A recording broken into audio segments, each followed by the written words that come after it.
ioideo y en este caso el externo tiroideo. Se los estudia todos juntos. Son bandas musculares que están tan pegadas unas con otras que se los estudia como músculo externo tiroideo, todos juntos. Esos musculitos, que unos van al ioides y otros van al cartílago tiroide, como están viendo ahí, este va al cartílago tiroides de la laringe y este va al hueso ioides. Fíjense que están medio cerca, ¿no? Bueno, todos empiezan desde el esternón, de ahí viene el nombre. Externo sería el origen, el esternón. Y estos lo que van a hacer, van a actuar lógicamente sobre estas estructuras, pero sobre todo me interesan porque están en estrecho contacto con la tráquea, ¿sí? Con la tráquea.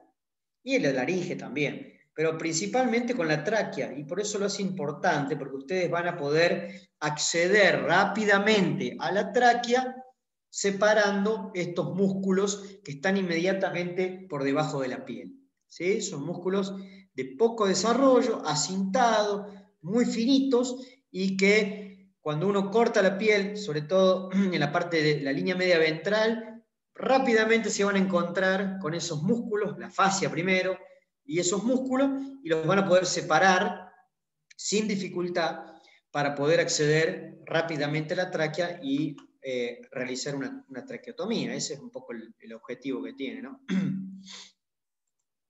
Bueno, esos músculos están en todas las especies, ¿sí? En perro, en gato, en el caballo, en rumiante. Todas las especies tienen este tipo de músculos vinculados y apoyados de alguna manera en la superficie ventral de la tráquea. Bien, algo que es importante en la región ventral, ¿sí? En la región ventral hay muchas cosas importantes. Una de ellas lo hace la vena yugular externa, ¿sí? La vena yugular externa es una vena de calibre considerable y que, como ya dijimos hace unos minutos, es la vena más utilizada para administrar algún tipo de medicamentos o sacar una muestra de sangre o administrar fluidos para hacer una hidratación o, bueno, hacer determinadas técnicas que requieran la inyección endovenosa. Entonces, en el caso de los grandes herbívoros, como pasa en un caballo, en una vaca, es la primera vena que generalmente elegimos para hacer algún tipo de administración endovenosa o inyección endovenosa. En este caso, la imagen es donde corresponde un perro, pero en este caso el cuello es de un tipo pseudo-galgo, algo similar, una raza parecida a un galgo. Por eso es que tiene un cuello bastante largo, uno ve el cuello finito, largo, y la vena parece, ¿no?, bastante accesible, que bueno, de hecho lo es, en estas razas de perro sí se puede localizar sin dificultad. Lo mismo puede ser en alguna otra raza, como puede ser un ovejero, alguna raza de tamaño considerable, que uno pueda, lógicamente, acceder sin problema a esta vena. Si nos toca otras razas más pequeñas, razas medianas, pequeñas, ni hablar de los gatos, por ahí se hace medio dificultoso la administración o la localización de estas venas yugulares. No es que no estén, pero son venas que se utilizan con menor frecuencia. Entonces, bueno, acá justamente está la foto de un galgo, y se ve la vena yugular ubicada en el surco, formado por el brachiocefálico, el esternocefálico ventralmente, y la vena que va siguiendo todo ese recorrido. Después la vena, bueno, en realidad las venas se van juntando, ahí estamos viendo las tributarias, como se denominan, son las tributarias de las venas yugular externas, la vena maxilar y la vena linguofacial, o tronco linguofacial, ahí está, linguofacial y maxilar. Estas dos se juntan y forman la yugular. La yugular externa después, a medida que se va dirigiendo hacia la entrada del tórax, va recibiendo también otras tributarias, otras venas. Hay unas venas que van a llegar desde los miembros torácicos para juntarse también con la yugular y de esa manera ingresar al tórax para poder drenar esa sangre venosa en el corazón, en el atrio derecho del corazón. En el caso de los de los caballos, las vacas, esa es la vena de primera elección. ¿Sí? La vena de primera elección es la yugular. Fíjense acá de nuevo, la mayoría de los atlas de anatomía veterinaria, y sobre todo anatomía vinculada a los perros, generalmente utilizan como modelo estas razas, ¿no es cierto?, de cuello largo, bien musculosos, que sean bastante evidentes las estructuras anatómicas. Y ahí se ve nuevamente la vena yugular, la yugular externa. Ahí está media tapada, bueno, quedó con poca sangre en el interior. Este es el brachiocefálico y este es el esternocefálico. Ahí está el braquio, el esquema del brachiocefálico, y ahí está la vena yugular. Fíjense que también en esta fotito, ahí está el cuello también de un perro de tipo dólico-cefálico, son los que tienen la cara larga, ¿no? La cabeza alargada. Bueno, y ahí se nota, fíjense cómo están comprimiendo sobre la vena yugular, en el surco para la vena yugular, y cómo se ve claramente en esta raza, ¿sí?, que tiene pelo cortito, la piel relativamente fina, cómo se ve sin problema. Bueno, sería en este caso una vena bastante accesible para poder hacer algún tipo de administración endovenosa.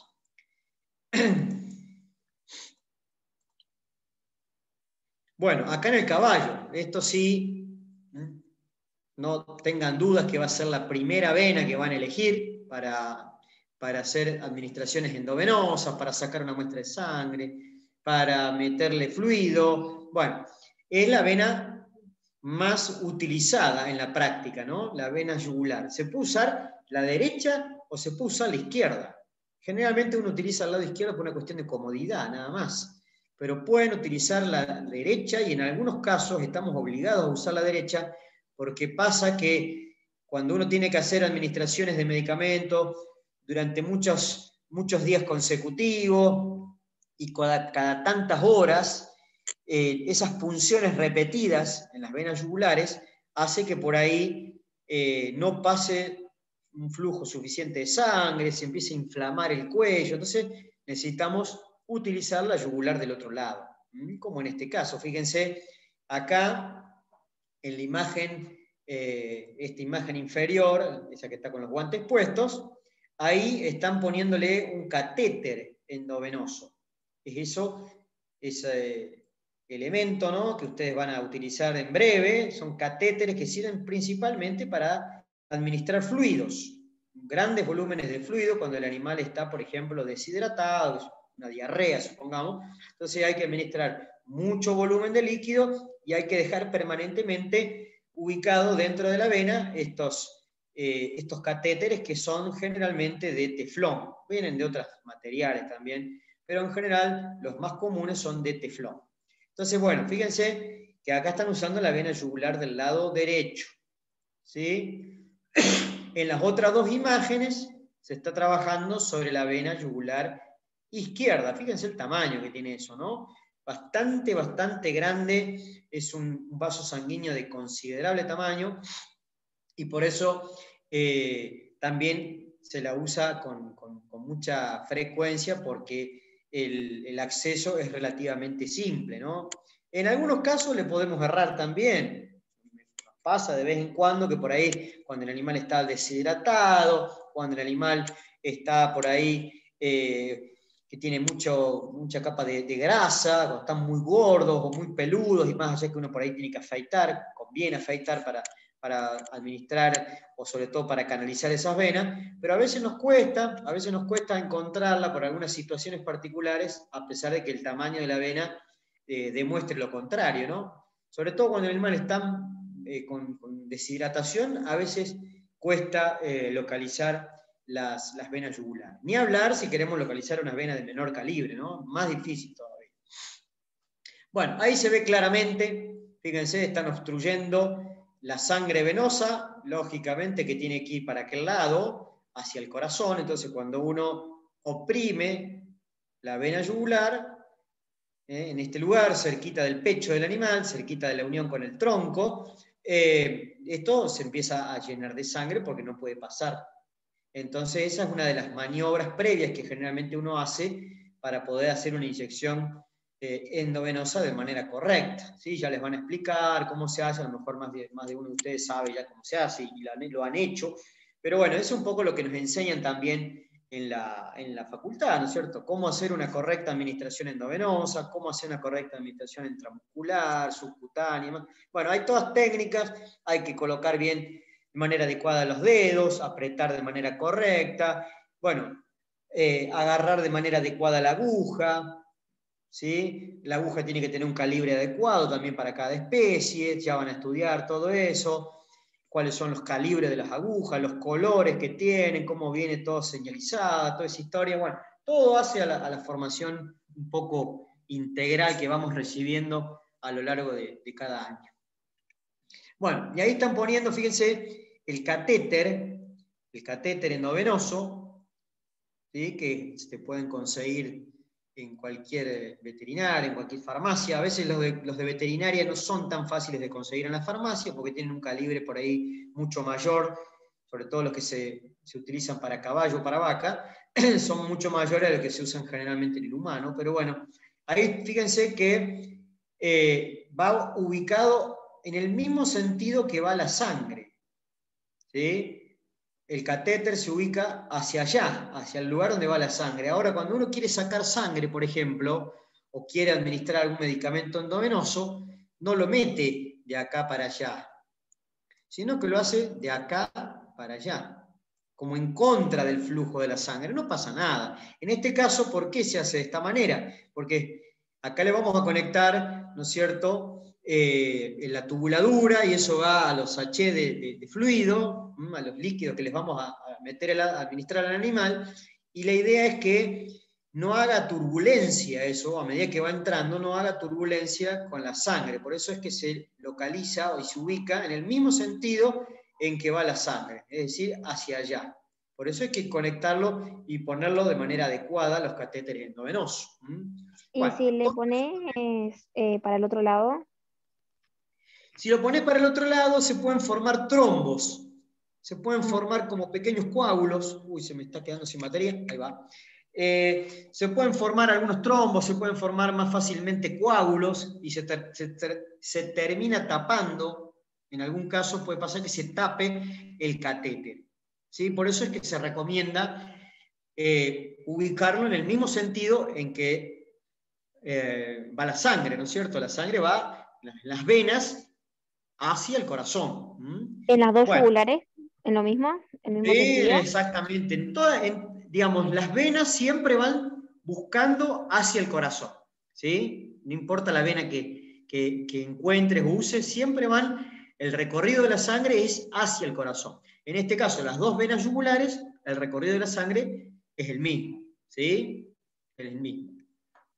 Las arterias no, las arterias van desde el corazón hacia la periferia, es decir, van hacia el otro lado en este caso. ¿Sí? Bueno, algo que después vamos a tener también en consideración, que lo vamos a explicar y vamos a entender la importancia que tiene conocer la anatomía regional del cuello. Debajo de la vena yugular, ya sea la izquierda como la que estamos viendo acá o la derecha que estamos viendo de este lado, por debajo de las venas yugulares y en muy poco, digamos, en muy estrecha relación, aparecen un montón de estructuras anatómicas que son importantes, que van envueltas en una vaina o en un estuche de tejido fibroso, muy delicado, muy finito, que lo perforamos sin dificultad cuando estamos por ahí metiendo una aguja, pero lo importante es que por abajo de las yugulares van transitando arterias y venas, arterias y sí, venas también, pero arterias y principalmente nervios importantes. Y ahora después vamos a entender por qué es necesario hacer una buena técnica de punción venosa y hacerla con mucha precaución, sobre todo las primeras veces que uno lo hace, y sobre todo si tiene que meter algún tipo de medicamento, porque nos puede pasar, y a mí me pasó en 3 oportunidades, que la aguja se me pasó de largo de la vena y me metí dentro de uno de esos vasos sanguíneos que le estoy comentando, que es la carótida común, que transita en el cuello, más o menos siguiendo el mismo recorrido que hace la yugular, nada más que en la profundidad de la yugular, está por dentro, va a pasar por debajo de la yugular. Y en algunos lugares están realmente muy cerquita, la vena y la carótida común, así se llama.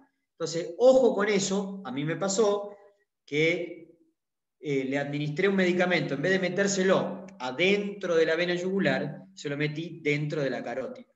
En uno de los casos, realmente me fue muy mal porque el animal quedó ciego, ¿sí? Porque esa sangre va derecho al cerebro. La arteria carótida es la que después se ramifica, una parte va a la parte superficial de la cabeza, otra parte se mete al encéfalo, se mete al cerebro. Entonces, tengan cuidado, sobre todo cuando uno lo hace las primeras veces, cuando uno no tiene experiencia y demás, o cuando a veces lo hacemos apurado y sin ganas, decir, hoy no tengo ganas. Bueno, esas cosas por ahí terminan mal. ¿Por qué? Porque hay que tener precaución, porque debajo de las venas yugulares hay estructuras anatómicas que son importantes. Ahora las vamos a ver para que quede bien claro. Todo formando parte de esta región ventral del cuello. Todo eso tiene que ver con la región ventral del cuello. Bueno, fíjense, ahí les saqué una foto a propósito porque se veía bien. Ahí está era un caballo que está ahí pastando alfalfa, se ve claramente que está comiendo alfalfa ahí, y al estar con la cabeza cerquita del piso comiendo, como la sangre le cuesta llegar hacia el corazón, ir para arriba, porque va en contra de la gravedad.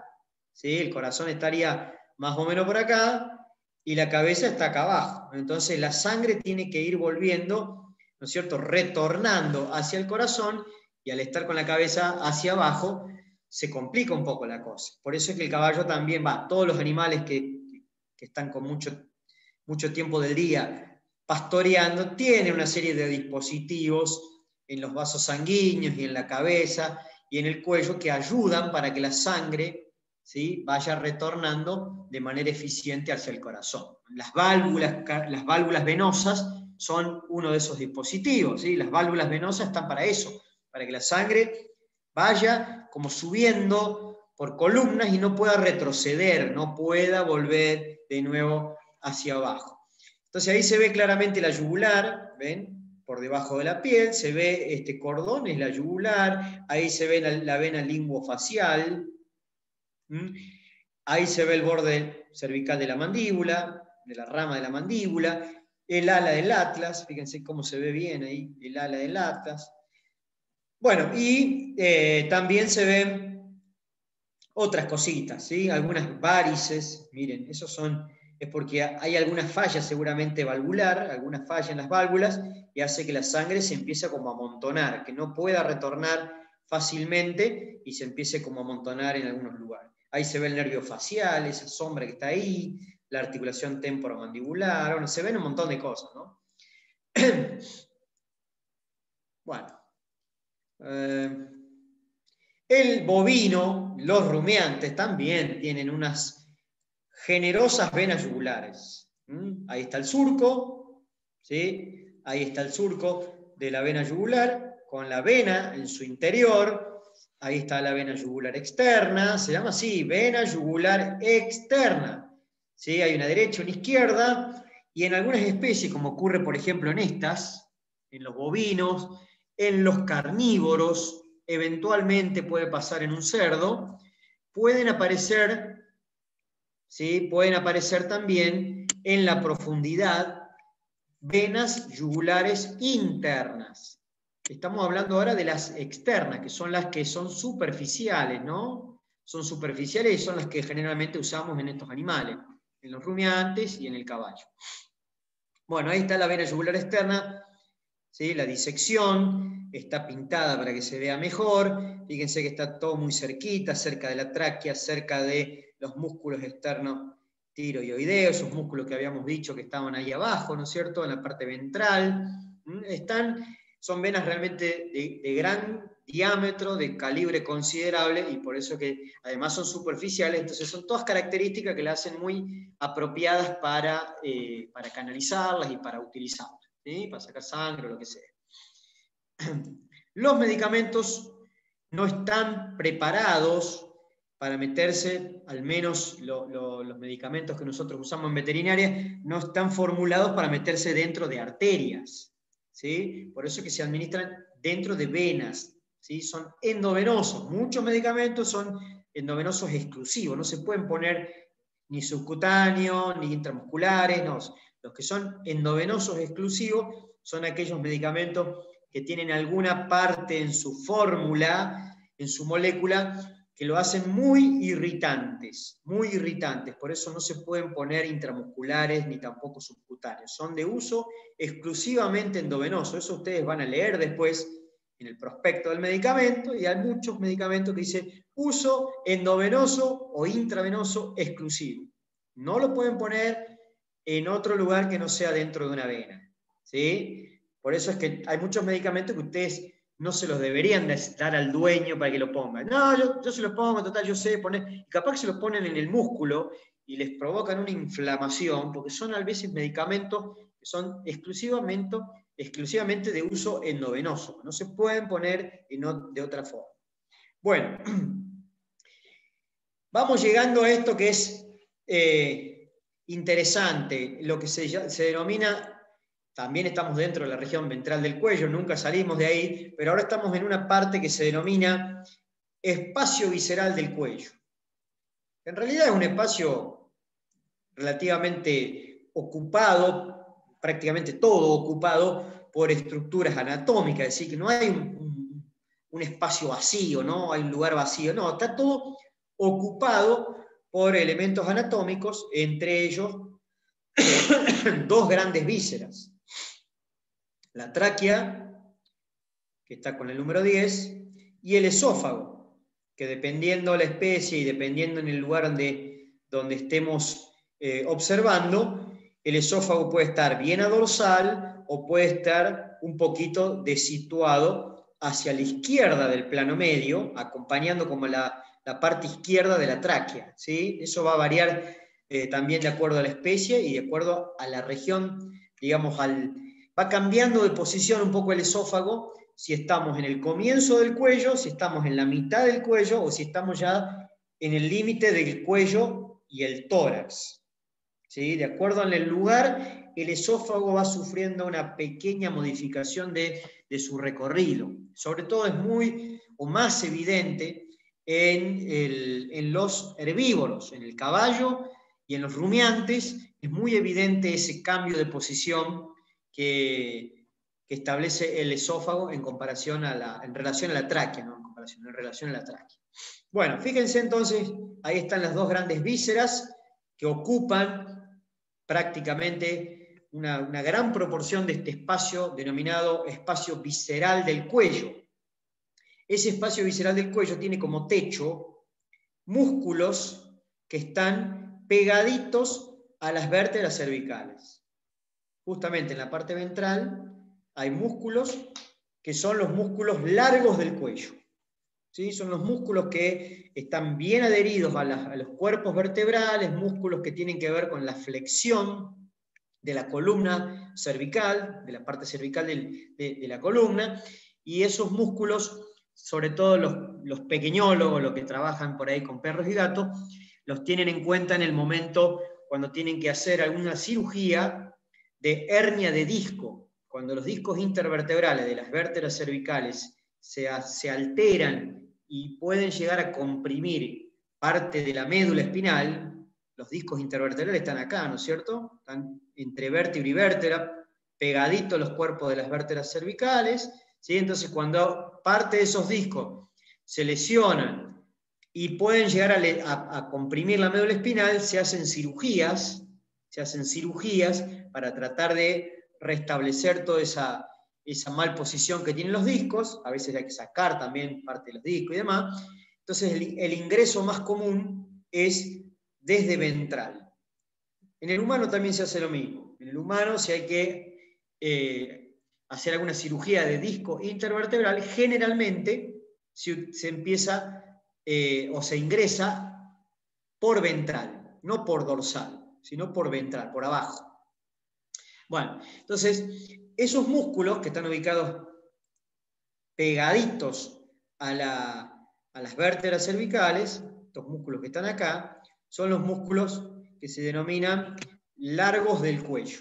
¿Sí? Esos forman el techo del espacio visceral. el techo del espacio visceral. En el piso del espacio visceral del cuello, ya dijimos, lo forman principalmente estos músculos que están ahí con el número 9, a ver si se ven ahí, o lo estoy tapando, el número 9, que son los esternotiroideos, ¿sí? Esto que está acá. Son esos músculos acintados, que están bien pegaditos a la tráquea, que los vamos a separar sin dificultad en el momento que tengamos que hacer, por ejemplo, un abordaje a la tráquea, una traqueotomía, ¿sí? Una traqueotomía. Bueno, fíjense, ahí están, las yugulares. Esto es de perro, van a ver que es muy similar lo que ocurre con otras especies. Las yugulares, fíjense que ahí pegaditos a la tráquea, y pegaditos y muy cercanas también a las venas yugulares, aparecen una serie de estructuras. Ahí está marcada una con el número 13, bueno, no sé si están marcadas las de color amarillo, no las identificaron, pero bueno, ahí hay uno que está marcada de color amarillo, hay una de color rojo, del otro lado se repite lo mismo, esta amarillo, esta rojo, otro amarillo más, otra de color azul, que es una vena. Bueno, ¿qué son todas esas estructuras que están ahí? Vasos y nervios. ¿Sí? La que está con el número 13, y es por eso que está marcada, es la arteria carótida común. La arteria carótida común está relativamente cerca de la yugular. Tal vez no me preocupa demasiado en el caso de los carnívoros por el hecho de que las inyecciones endovenosas en las yugulares se usan poco. Pero en el caso de un bovino o en el caso de un caballo, ahí puedo hablar más desde mi experiencia, las yugulares, ¿sí? Las yugulares externas y las carótidas están relativamente cerca. Por eso es que en 3 oportunidades tuve esa mala experiencia donde el medicamento no entró en la vena, yo pensé que estaba dentro de la vena y en realidad estaba dentro de la carótida. ¿Sí? Por eso, cuando uno hace una inyección endovenosa, no importa, si tenemos que sacar sangre no hay mayor problema, porque podemos sacar sangre de la arteria y no pasa nada. Ahora, si tenemos que administrar un medicamento y es endovenoso, y no nos dimos cuenta y nos metimos dentro de la arteria, podemos llegar a provocarle hasta la muerte al animal. ¿Sí? A mí me pasó que lo dejé ciego, eso fue lo más drástico. Los otros simplemente se cayeron, les agarró como una especie como de mareo, el animal se cayó al piso, estuvo pedaleando ahí un rato en el suelo y después se levantó bastante como perdido y después se le pasó todo eso, ese efecto, ¿no es cierto? Porque es una bomba de medicamento que va derecho al cerebro. Y el tema es que la carótida común y las yugulares en un caballo están bastante cerca. Por eso cuando uno hace una administración de medicamentos tiene que hacerlo con la aguja desacoplada, no tiene que estar la aguja y la jeringa todas juntas, sino que la aguja sola y además que tenga un calibre apropiado, porque eso nos va a permitir observar el color de la sangre, cosa que yo no lo vi en ese momento porque hice todo junto. Entonces, si ustedes ven la manera en que sale la sangre, si sale con pulso, es probable que sea la arteria. Si el color es bien rojo intenso, es probable que sea la arteria. Por eso, tengan cuidado el día de mañana, cuando hagan este tipo de intervenciones, de prestar atención a esas cuestiones. ¿Sí? No la acoplen la aguja con la jeringa, uno después se va haciendo más canchero, va teniendo más práctica, qué sé yo, bueno. Es como que se va relajando con estas cosas, pero principalmente cuando uno recién arranca a hacer práctica, a meter inyecciones y demás, por ahí involuntariamente comete esos errores y que pueden ser realmente bastante complicados porque pueden llegar a provocarle la muerte al animal. Entonces, acá estamos en el espacio visceral del cuello, donde hay otras estructuras, además de las que hemos mencionado, principalmente la tráquea, el esófago, hay arterias, hay nervios que todavía no los mencionamos, hay otras venas que pueden aparecer ahí dependiendo de las especies, bueno, hay un montón de cositas. En algunos animales también aparece el timo, ¿sí? Puede también en la parte craneal del espacio visceral está, no es que puede, está la glándula tiroides. Bueno, acá tienen en este recuadro de color rojo todas las estructuras que están en el espacio visceral. Todas las estructuras que están en el espacio visceral están de alguna manera enumeradas acá. La tráquea y el esófago, eso creo que ya lo dijimos, no hay duda. Tráquea, no, una flecha, ¿por qué no? No sé qué hice, toqué cualquier cosa. Bueno, está bueno usar una flecha. El esófago. La vaina carotidia, esa vaina es el estuche que les comentaba, que es de tejido fibroso, un tejido relativamente finito, que lo forma la fascia cervical, la fascia profunda del cuello, un tejido fibroso que está, ¿no es cierto?, metido en el interior de todas estas estructuras, y esa envoltura incorpora en su interior a todos estos componentes. La vaina carotidia lleva ese nombre porque justamente adentro está la carótida común. Hay dos vainas carotidias, una del lado izquierdo y una del lado derecho. ¿Sí? Son estructuras pares. Son estructuras pares. Lo único impar acá sería el timo, la glándula tiroides, que también es una estructura impar, más allá que tenga dos lóbulos, uno de cada lado, es una glándula impar. Y bueno, los nódulos linfáticos profundos también. Son todas cadenas de nódulos que están ubicados ahí a los costados de la tráquea. Pero en definitiva, todo esto que está mencionado acá, que está recubierto o envuelto por la vaina carotidia, son todos elementos pares, que hay del lado izquierdo y del lado derecho. Entonces, la vaina carotidia en cualquier especie, ¿sí?, tiene en su interior la carótida común, que es la que le da el nombre a la vaina, el tronco vago simpático, el nervio laringio recurrente, bueno, que acá algunos autores dicen que el nervio no va por dentro, sino que va por fuera, bueno, es indistinto. Y en algunas especies, no en todas, también dentro de ese estuche o esa vaina puede aparecer la yugular interna. Por ejemplo, en los carnívoros, en los rumiantes, suele aparecer con mucha frecuencia la vena yugular interna, que es un vaso de menor calibre, muy chiquitito, que también colabora con el retorno venoso de las estructuras de la cabeza y del cuello.